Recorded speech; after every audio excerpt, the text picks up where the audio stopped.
Welcome students. In this session, we'll learn how to solve a problem of working capital requirement. Working capital requirement ಬಗ್ಗೆ problems solve ಮಾಡೋದು problem number 2. So ಇಲ್ಲಿ question ಇದೆ. Prepare an estimate of working capital requirement from the following data of a manufacturing concern. ಒಂದು manufacturing concern ಅವ್ರದ್ದು ಇಷ್ಟು information ಕೊಟ್ಟಿದ್ದಾರೆ. ಇದರಿಂದ ನಾವು working capital requirement find out ಮಾಡಬೇಕು. ಸೇಲ್ಸ್ ಕೊಟ್ಟಿದ್ದಾರೆ. ಕ್ರೆಡಿಟ್ ಪೀರಿಯಡ್ 3 months ಇದೆ. 40 lakhs ಅಮೌಂಟ್ ಇದೆ. ರಾ ಮೆಟೀರಿಯಲ್ಸ್ ಇದೆ 12 lakhs. Wages paid 15 days in arrears. Wages paid 15 days in arrears 9,60,000. Manufacturing expenses 1 month in arrears. Administrative expenses 1 month in arrears. Sales promotion expenses payable in advance for 3 months 1 lakhs. Income tax payable 25,000. The company enjoys 1 month's credit from supplier of raw materials. It maintains 2 months stock of raw materials and 2 months stock of finished goods. Cash balance is maintained at rupees 50,000 as a precautionary balance. Assume 10% for contingencies.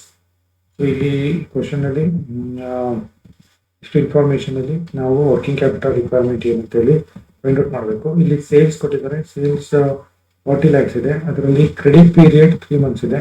So credit period ಅಂತ ಹೇಳಿದ್ರೆ credit sales ಮಾಡಿರುವಂಥದ್ದು. ಇದರಲ್ಲಿ total 3 months credit sales ಇದೆ. ಉಳಿದಿರುವಂಥದ್ದು cash sales ಇದೆ. Raw materials 12 lakhs ಇದೆ. Wages paid 15 days in arrears. Wages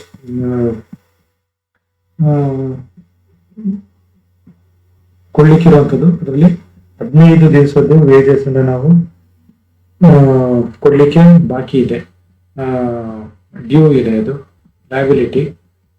administrative expenses 1 month in arrear. Administrative ಎಕ್ಸ್ಪೆನ್ಸಸ್ಗಳಲ್ಲಿ 1 month ಕೊಡ್ಲಿಕ್ಕೆ ಬಾಕಿ ಇದೆ, liability. Sales promotion expenses payable in advance for 3 months. Sales promotion expenses ನಾವು advance ಆಗಿ 3 months ಕೊಟ್ಟಿದ್ದೀವಿ. Total 1 lakh ಅಲ್ಲಿ 3 months advance ಕೊಟ್ಟಿದ್ದೀವಿ. Asset ಅದು. Income tax payable it's an liability ಕೊಡಬೇಕು. The company enjoys 1 month's credit from supplier of raw materials. Raw material supply ಮಾಡೋರು 1 month credit ಕೊಟ್ಟಿದ್ದಾರೆ ದುಡ್ಡು ವಾಪಸ್ ಇಸ್ಕೊಳ್ಳೋಕ್ಕೆ. It maintains 2 months stock of raw materials and 2 months stock of finished goods. Raw material ಮತ್ತು finished ಗುಡ್ಸ್ಗೆ 2 months stock ಅಲ್ಲಿ maintain ಆಗಿ ಇರುತ್ತೆ ಗೋಡೌನ್ ಅಲ್ಲಿ. Cash balance is maintained at rupees 50,000. Cash balance for emergency 50,000 ರೂಪಾಯಿ ಇದೆ as a precautionary balance. 10% for contingency. So ಇನ್ನೂ 10% extra ನಾವು ಎಮರ್ಜೆನ್ಸಿ ಕಾಂಟಿನ್ಯೂನ್ಸಿ ಖರ್ಚುಗಳಿಗೆ ಅದನ್ನ ಮೇಂಟೈನ್ ಮಾಡಬೇಕು ಅಂತ ಹೇಳಿ ಕೊಟ್ಟಿದ್ದಾರೆ. Okay, so write down the solution. Statement of estimation of working capital requirement. So particulars ಒಂದು ಕಾಲಮ್ ಹಾಕೊಳ್ಳಿ, ಅಮೌಂಟ್ ಒಂದು ಕಾಲಮ್ ಹಾಕೊಳ್ಳಿ, 2 ಕಾಲಮ್ ಅಮೌಂಟ್ ಹಾಕೊಳ್ಳಿ. ಪರ್ಟಿಕ್ಯುಲರ್ಸ್ ಒಂದು ಕಾಲಮ್, ಅಮೌಂಟ್ ಒಂದು ಕಾಲಮ್, ಟೋಟಲಿ 3 ಕಾಲಮ್ ನೋಟ್ಸ್ ಮಾಡ್ಕೊಳ್ಳಿ.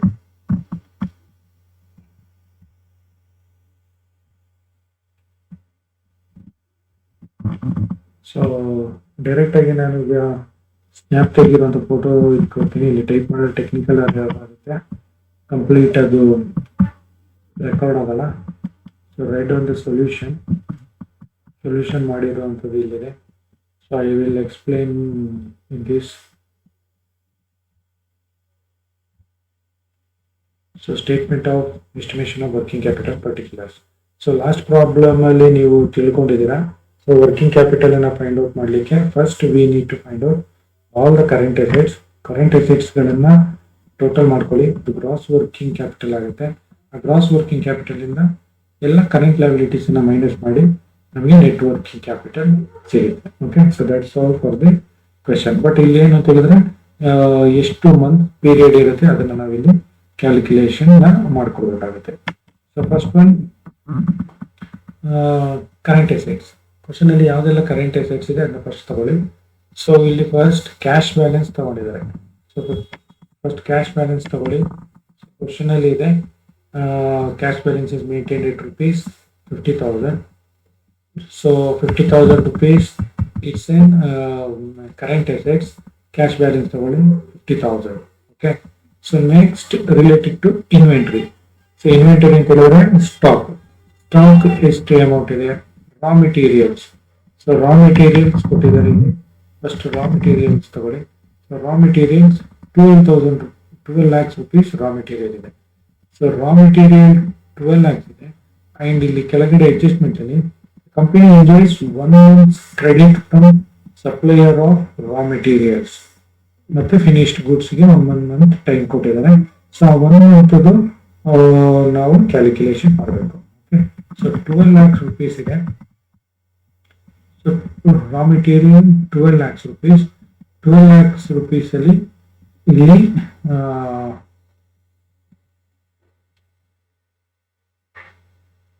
ರಾ ಮೆಟೀರಿಯಲ್ 2 months ಇದು ಇಲ್ಲಿ ಟೈಮ್ ಕೊಟ್ಟಿದ್ದಾರೆ. ಸೊ 12 lakhs ಇಂಟು ಇಲ್ಲಿ 1 month ಅಲ್ಲ, 2 months. ಓಕೆ, ರಾ ಮೆಟೀರಿಯಲ್ಸ್ ಇಲ್ಲಿ 2 months ಟೈಮ್ ಇದೆ. ಓಕೆ, ಸೊ ಇಲ್ಲಿ 12 lakh rupees ಫಸ್ಟ್ ತಗೊಳ್ಳಿ. 12 lakh rupeesಗೆ 2 months ಡಿವೈಡೆಡ್ ಬೈ 12 ತಗೊಳ್ಳಿ.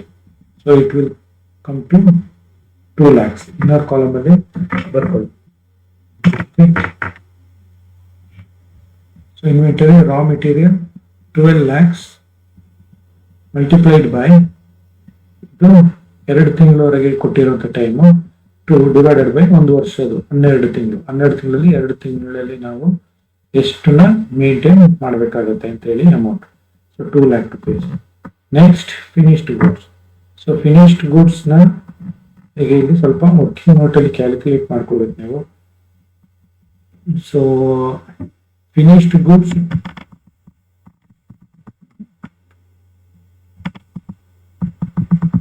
ಇಲ್ಲಿ ನಾವು ಫಿನಿಶ್ಡ್ ಗೂಡ್ಸ್ಗೆ ಮತ್ತೆ ರಿಲೇಟಿಂಗ್ ಟು ಡೇಟಾಸ್ ನಾವು ಇಲ್ಲಿ only will have to take cost of sales ಮಾತ್ರ ತಗೊಳ್ಬೇಕಾಗುತ್ತೆ finished goods. So finished goods ಅಲ್ಲಿ ಇಲ್ಲಿ ನಮಗೆ ಟೋಟಲ್ ಸೇಲ್ಸ್ 40 lakhs ಇದೆ. ಸೊ ಟೋಟಲ್ 40 lakhs ಅಲ್ಲಿ, ಸೊ ಈ 40 lakhs ಅಲ್ಲಿ we need to minus 2 lakh of rupees. So ಇದನ್ನ ಈ ಟೋಟಲ್ ಸೇಲ್ಸ್ ಅಲ್ಲಿ 40 lakhs ಅಲ್ಲಿ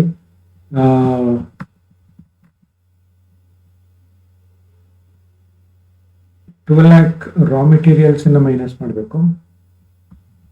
ಮತ್ತೆ ವೇಜಸ್ ಪೇಯ್ಡ್, ಸೊ ಅಲ್ಲಿ ವೇಜಸ್ ಪೇಯ್ಡ್ ಏನಿದೆ, ಈ 9,60,000 ಏನಿದೆ ಅದನ್ನ ಮೈನಸ್ ಮಾಡಬೇಕು.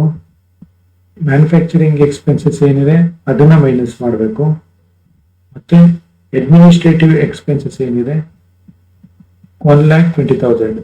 ಇಷ್ಟನ್ನ ನಾವು ಈ 40 lakhs ಇಂದ ಮೈನಸ್ ಮಾಡಿದ್ರೆ ನಮಗೆ ಕಾಸ್ಟ್ ಆಫ್ ಸೇಲ್ಸ್ ಸಿಗುತ್ತೆ.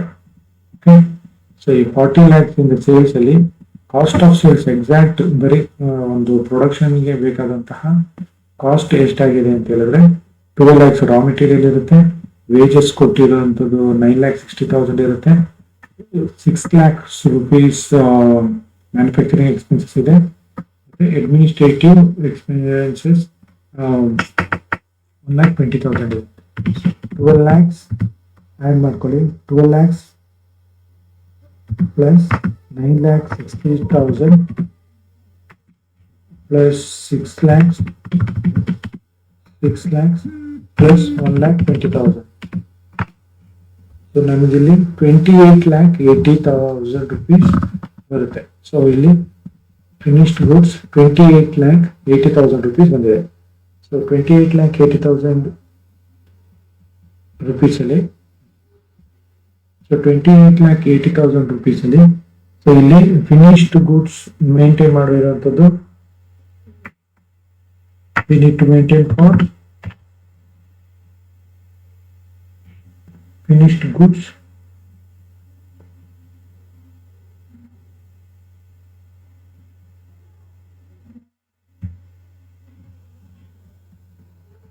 the company enjoys 1 month credit from supplier of raw materials. It maintains 2 months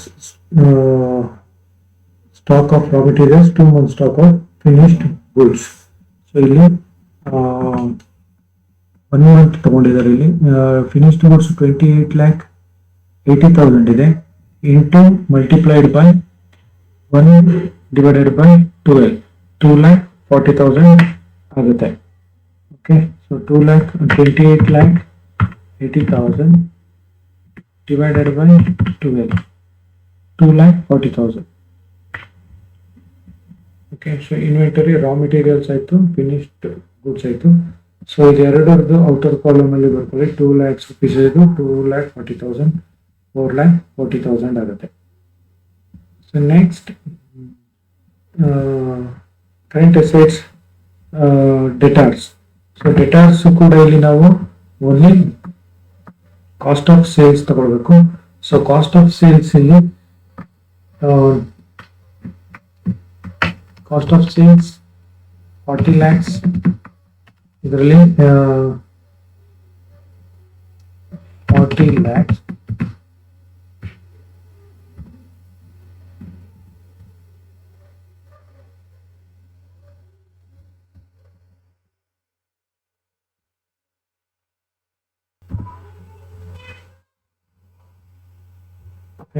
so ಇಲ್ಲಿ ಡೆಟಾರ್ಸ್ ಇದೆ. ಡೆಟಾರ್ಸ್ ಕರೆಂಟ್ ಅಸೆಟ್ಸ್ 29,80,000 ಬಂದಿದೆ. ಸೊ 29,80,000 ಹೇಗೆ ಬಂತು ಅಂತ ಹೇಳಿದ್ರೆ, ಡೆಟಾರ್ಸ್ ಮತ್ತು ಫಿನಿಶ್ಡ್ ಗೂಡ್ಸ್ನ ನಾವು ಕಾಸ್ಟ್ ಆಫ್ ಸೇಲ್ಸ್ ಮೇಲೆ ತಗೋಬೇಕು. ಸೊ ಕಾಸ್ಟ್ ಆಫ್ ಸೇಲ್ಸ್ ಇಲ್ಲಿ ಕಾಸ್ಟ್ ಆಫ್ ಪ್ರೊಡಕ್ಷನ್ ಬಂದಿದೆ 28,80,000 ಇಲ್ಲಿ ಕಾಸ್ಟ್ ಆಫ್ ಸೇಲ್ಸ್ ಇದೆ, ಪ್ಲಸ್ ಇದು cost of production finished goods ಅಲ್ಲಿ ಇರೋದು 20,80,000 ಮಾಡ್ಕೊಳ್ಳಿ, ಪ್ಲಸ್ ಇನ್ನು 1 lakh. So that is the difference amount.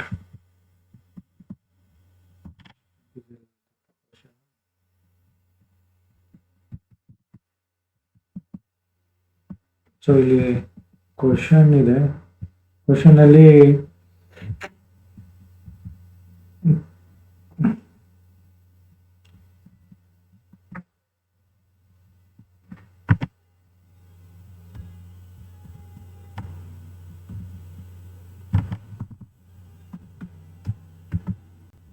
Question ಅಲ್ಲಿ ಇಲ್ಲಿ ಕೊಟ್ಟಿದ್ದಾರೆ ಸೇಲ್ಸ್ 40 lakhs ಇದೆ, 40 lakhs credit period 3 months sale ಆಗಿರುವಂತದ್ರಲ್ಲಿ 3 months ಕ್ರೆಡಿಟ್ ಸೇಲ್ ಆಗಿದೆ. ಸೊ ಅಲ್ಲಿ ಡೆಟಾರ್ಸ್ ಇಂದ ಬರ್ಲಿಕ್ಕಿದೆ. ಸೊ ಇಲ್ಲಿ 40 lakhs ಗೆ 40 lakhs multiplied by 3 divided by 12 ತಗೊಳ್ಳಿ. So 40 lakhs multiplied by 3 divided by 12, so 1 lakh rupees ಬರುತ್ತೆ ನಮಗೆ. ಓಕೆ, ಸೊ 1 lakh rupees ಇಲ್ಲಿ ಡೆಟಾರ್ಸ್ಗೆ ನೆಕ್ಸ್ಟ್ ಆ್ಯಡ್ ಮಾಡ್ಕೊಳ್ಳಿ. So 28,80,000 plus 1 lakh 29,80,000 rupees. So ಈ ಅಮೌಂಟ್ ಅಲ್ಲಿ so we need to find out ಎಷ್ಟು ಮಂತ್ವರೆಗೆ ನಾವು ಇಲ್ಲಿ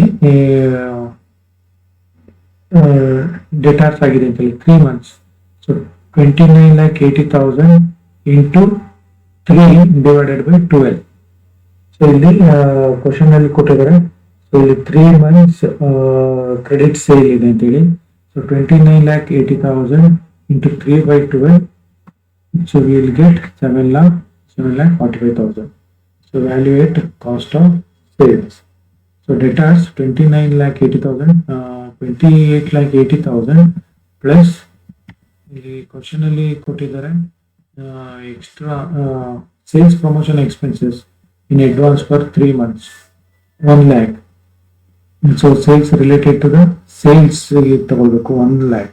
ಸೊ ಇದು ಇದು 40 lakhs ಮೇಲೆ 3 months ಅಲ್ಲ. ಫಸ್ಟ್ ಡೆಟಾರ್ಸ್ಗೆ 28,80,000 ಪ್ಲಸ್ ಸೇಲ್ಸ್ ಪ್ರಮೋಷನ್ ಎಕ್ಸ್ಪೆನ್ಸಸ್ ಇಲ್ಲಿ ಕೊಟ್ಟಿರುವಂಥದ್ದು 1 lakh.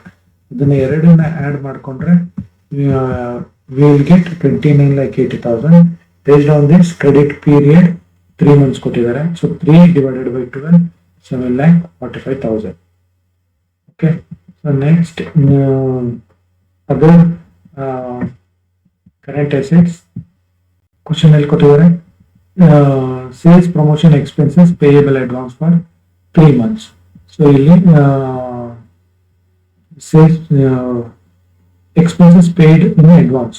So that is an asset, current assets. So ಇಲ್ಲಿ 1,00,000 ಇದೆ. So for 3 months ಗೆ ನಾವು ಕೊಟ್ಟಿದ್ದೀವಿ. So 1 lakh prepaid sales promotion expenses, 1 lakh into 3/12, total 25,000 rupees ಆಗಿದೆ. So add these current assets, cash balance 50,000. So inventory, raw material ಮತ್ತೆ finished goods ಎರಡು ಸೇರಿ 4,40,000. Debtors 7,45,000. ಮತ್ತೆ prepaid sales promotion expenses 25,000. It's equals to 12,60,000. So this is known as gross working capital. ಈ gross working capital ಇಂದ ನಾವು less ಮಾಡಬೇಕು, less current liabilities. Current liabilities ಯಾವ್ದಿದೆ ನೋಡಿ ಕ್ವಶನ್ ಅಲ್ಲಿ. ಸೊ ಕ್ವಶನ್ ಅಲ್ಲಿ ಸೇಲ್ಸ್ ಇದಾಯ್ತು, ರಾ ಮೆಟೀರಿಯಲ್ಸ್ ಆಯ್ತು, wages paid. So wages paid ಅಂದ್ರೆ ಬಟ್ 15 days ಇನ್ ಏರಿಯಸ್ ಅದನ್ನ ಕೊಡ್ಲಿಕ್ಕೆ ಬಾಕಿ ಇದೆ. 15 ದಿವಸದ್ದು ಅಂದ್ರೆ ಅರ್ಧ ತಿಂಗಳದು ವೇಜಸ್ ಅನ್ನ ಕೊಡ್ಲಿಕ್ಕೆ ಬಾಕಿ ಇದೆ. So calculate that one. Wages paid in advance. Okay, creditors ತಗೊಂಡಿದ್ರೆ first. So creditors, raw materials, relating to the raw materials. The company enjoys 1 month credit from supplier of raw materials. So 1 month raw material ಕೊಟ್ಟಿದ್ದಾರೆ. So raw materials 12,000 rupees ಇದೆ. 12 lakhs into 1 month. 1 divided by 12 ನಮಗೆ 1 lakh ಬರುತ್ತೆ. So next, manufacturing expenses. So manufacturing expenses 1 month in area ಇದೆ. So total 6 lakhs rupees ಇದೆ. So manufacturing expenses 6 lakhs ತಗೊಳ್ಳಿ. 6 lakhs ಗೆ 1 month ನಮಗೆ manufacturing expenses ಅನ್ನು ಕೊಡ್ಲಿಕ್ಕೆ ಬಾಕಿ ಇದೆ, ಡ್ಯೂ ಇದೆ. ಸೊ 1 divided by 12 50,000 ಬರುತ್ತೆ. ಅದೇ ರೀತಿ ಕ್ವಶನ್ ಅಲ್ಲಿ ಅಡ್ಮಿನಿಸ್ಟ್ರೇಟಿವ್ ಎಕ್ಸ್ಪೆನ್ಸಸ್ 1 month ಇದೆ. ಸೊ ಇಲ್ಲಿ ಅಡ್ಮಿನಿಸ್ಟ್ರೇಟಿವ್ ಎಕ್ಸ್ಪೆನ್ಸಸ್ 1,20,000 into 1/12, 10,000 rupees ಬರುತ್ತೆ. ನೆಕ್ಸ್ಟ್ ಕ್ವಶನ್ ಅಲ್ಲಿ income tax payable. So income tax ಕೊಡ್ಲಿಕ್ಕೆ 25,000 ರೂಪಾಯಿ ಫಿಕ್ಸ್ ಇದೆ. So take 25,000 income tax payable. And wages in area 9,60,000 ಇದೆ. ಸೊ ಇದರಲ್ಲಿ ಅರ್ಧ ತಿಂಗಳದು 0.5 divided by 12. ಓಕೆ, ಸೊ 0.5 ಅಂದ್ರೆ 15 days. ಇದು ವರ್ಷದಲ್ಲಿ ತಗೊಳ್ತಿರೋದ್ರಿಂದ 12 ವರ್ಷದ್ದು, 1 ವರ್ಷದ್ದು, ಅದರಲ್ಲಿ 0.5 ತಗೊಳ್ಳಿ, 40,000 ಬರುತ್ತೆ. ಸೊ ಇಷ್ಟನ್ನ ಟೋಟಲ್ ಮಾಡಿದ್ರೆ ಕರೆಂಟ್ ಲಯಬಿಲಿಟೀಸ್ 2,25,000 rupees ಬರುತ್ತೆ. ಸೊ ಈ ಗ್ರಾಸ್ ವರ್ಕಿಂಗ್ ಕ್ಯಾಪಿಟಲ್ ಇಂದ ಇಷ್ಟನ್ನ ಕರೆಂಟ್ ಲಯಬಿಲಿಟೀಸ್ ಅನ್ನ ಮೈನಸ್ ಮಾಡಿ 2,25,000 ಬರುತ್ತೆ. ಸೊ 10,35,000 rupees ಆನ್ಸರ್ ಬರುತ್ತೆ. 12,60,000 ಇಂದ 2,25,000 ಮಾಡಿದ್ರೆ. ಸೊ ಅಂಡ್ ಇಲ್ಲಿ ಕ್ವಶನ್ ಕೊಟ್ಟಿದ್ದಾರೆ, ಇನ್ನೂ ಎಮರ್ಜೆನ್ಸಿಗೆ 10% ಕಾಂಟಿಂಜೆನ್ಸೀಸ್ ಅಂದ್ರೆ ಇನ್ನಿತರ ಸಾಧ್ಯವಾರು ಖರ್ಚುಗಳಿಗೆ 10% ಕಾಂಟಿಂಜೆನ್ಸೀಸ್ ಅನ್ನ ಇಟ್ಕೊಳ್ಳಿ ಅಂತ ಹೇಳಿ ಕೊಟ್ಟಿದ್ದಾರೆ. ಸೊ ಇಲ್ಲಿ ನಮಗೆ ಉಳಿದಿರುವಂತದ್ದು 10,35,000. ಇದಕ್ಕೆ 10% ಕಾಂಟಿಂಜೆನ್ಸೀಸ್ ಅನ್ನ ಆಡ್ ಮಾಡಿದ್ರೆ, ಸೊ 10% ಆಫ್ 10,35,000 1,03,500. ಸೊ ಇದನ್ನ ಆಡ್ ಮಾಡಿದ್ರೆ, so we will get 11,38,500 net working capital requirement. So ನಮಗೆ ಇಷ್ಟು 11,38,500 rupees ಇಲ್ಲಿ ನಮಗೆ ರಿಕ್ವೈರ್ಮೆಂಟ್ ಇದೆ ಅಂತೇಳಿ ನಾವು ಕ್ಯಾಲ್ಕುಲೇಷನ್ ಮಾಡಬಹುದು. Okay, so hope you students you understood this problem. ಅರ್ಥ ಆಗಿದೆ ಅಂತ ಅನ್ಕೊಂಡಿದ್ದೀನಿ. ಯಾರಾದರೂ ಡೌಟ್ಸ್ ಇದ್ರೆ ವಾಟ್ಸಪ್ ಮಾಡಿ. Thank you.